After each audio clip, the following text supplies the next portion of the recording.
Hey guys, welcome to Poor Man Mods. A couple years ago, I did a video installing aftermarket LED taillights in my 2008 ISF, and I absolutely freaking love them. But the same company that sent me those sent me another set of taillights. We have a new style of LED taillights for the IS chassis. They have a startup animation and a sequential turn signal. They should look pretty stinking awesome. So in this video, I'm going to show you how to install these taillights and show you what they look like on the car. If you're interested in those taillights, I'll have a link in the description down below to the video where I installed those. But I'm pretty excited about these. Install for these taillights is going to be a little bit more involved than those. This kit did come with some resistors and some wiring harnesses. So it's going to be a little bit different, but it still shouldn't be too hard. So let's get over to the car, take those old LED taillights out, and install these new bad boys and see how they look. And of course, if you're interested in these, I'll also have a link to these in the description down below. So let's get started. All right, to get this taillight out and also the taillight that's on the trunk, you need to take the interior panel apart. You just need a trim panel removal tool for all the clips. And then there's also a little hook right here that's a Phillips or a 10. I'm going to use a Phillips here. And if you're in the market for a pretty sweet internal trunk light, you can see right here, a little shameless self-plug here. My company, Fredtech, makes this plug-and-play LED trunk light that lights up the trunk super bright, and you can throw a party if you want because it changes colors. So yeah, shameless plug there. I'll also have a link in the description for that if you're interested. But let's get this interior carpet piece peeled back. That way we can get to the nuts that hold this in. Bunch of these little clips.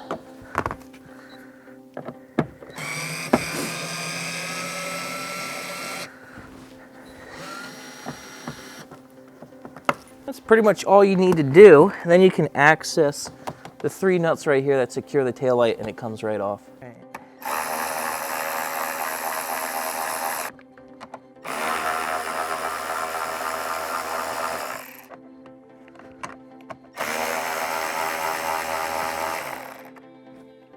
Hard to see, but the harness runs right down here, and you have to unplug it. So once you get this unplugged, you should be able to pull this bad boy out. This is literally just going to be the reverse process. We're going to put our new LED taillight in. This little guy right here, which is on all of the lights, is a switch that controls the animation. So we'll mess with that once we get everything installed, but comes with this harness and this little switch. So get all of these through the hole in the body and then just put the nuts back on.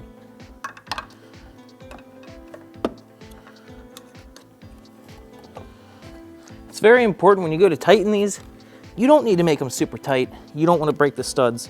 Just make them snug. This is not a motor. It does not need to be torqued like crazy. You're going to be in a bad mood if you break one of these studs.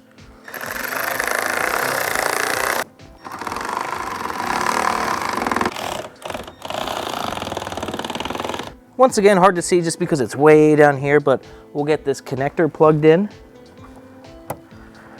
Then we'll plug our harness that came with the kit into this little guy. The purpose of this harness is to connect the taillights together, I guess, for the sequential stuff. So we'll plug this in like that, and then this one will route to the light that's on the trunk itself. We'll get the trunk light installed. Pop off these clips. There's only 3 fasteners holding this light on. You got 2 plastic nuts right here.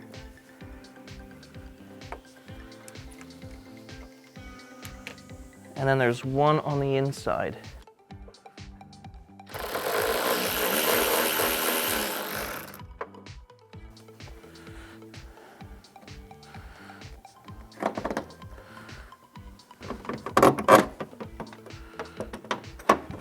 Okay, now that that's loose, we'll unplug it from here.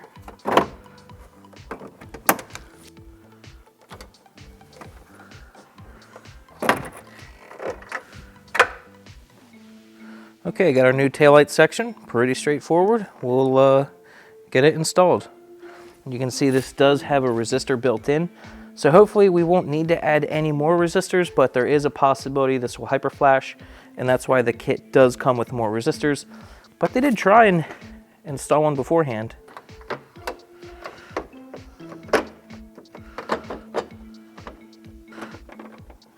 When installing and removing this nut in particular, be very careful. It has the tendency to fall out.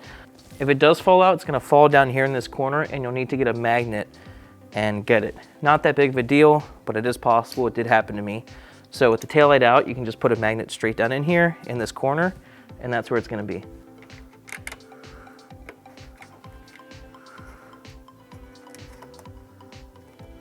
These are 10mm, these plastic nuts.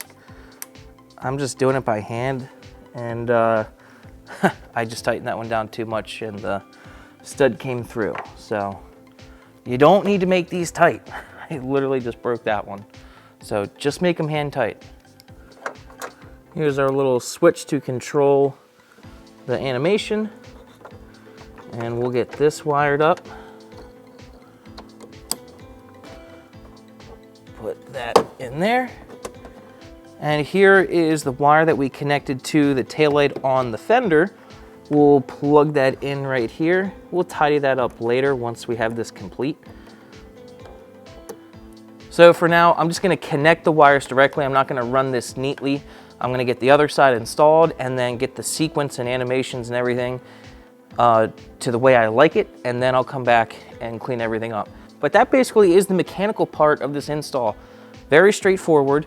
So I'll get the other side installed, and then we'll continue with wiring if additional wiring is needed. So I tested out the lights, and with my current setup in my car, I did need to add one of the resistors. What's super weird about this, my turn signals were fine. They did not hyper flash, but when I stepped on the brake pedal without any of the resistors, it threw a check engine light, an ABS light, a brake light, a VCS light. The car went crazy. So for the resistors with the red and black wire, you have two different sizes, a larger one and a smaller one. I first used the larger ones, and I didn't like how hot they got. They got pretty hot and softened the heat shrink around it, which made me feel uncomfortable. So I stepped down to the smaller resistor, and very simple, I just used two wire taps, and you connect the red wire of the resistor to the red wire on the taillight harness, and the black wire to the black wire. Very simple, and I just used two wire taps on each side. You can crimp or solder or whatever method you choose, but this is just a quick and dirty setup right here, and I use those wire taps. So now that I have everything working properly, I can go back and clean this up off camera and properly run the wires, but you guys don't need to see that. It's tedious and boring. So why don't I show you what these look like?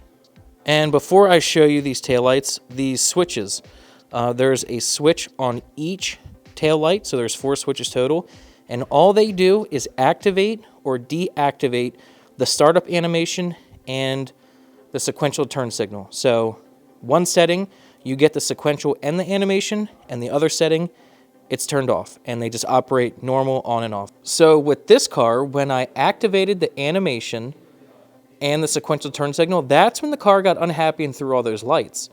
If I turned off the animation and sequential, I did not need to add the resistor. Very weird, but I do like the animation and sequential turn signal, so I'm going to leave the resistors in and leave the animation on. So let's close the trunk, turn the shop lights off, and you can see how these lights look.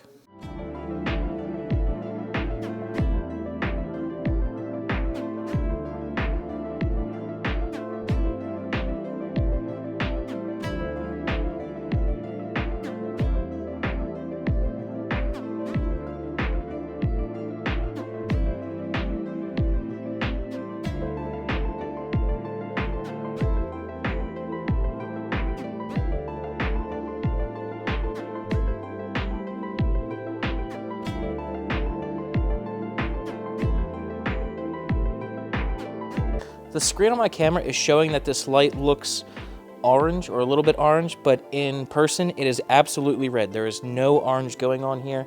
The only orange is the turn signal. Everything else is red. So the camera doesn't do a good job of portraying the color, but this is a beautiful looking red, no orange. we'll take a look at the reverse lights.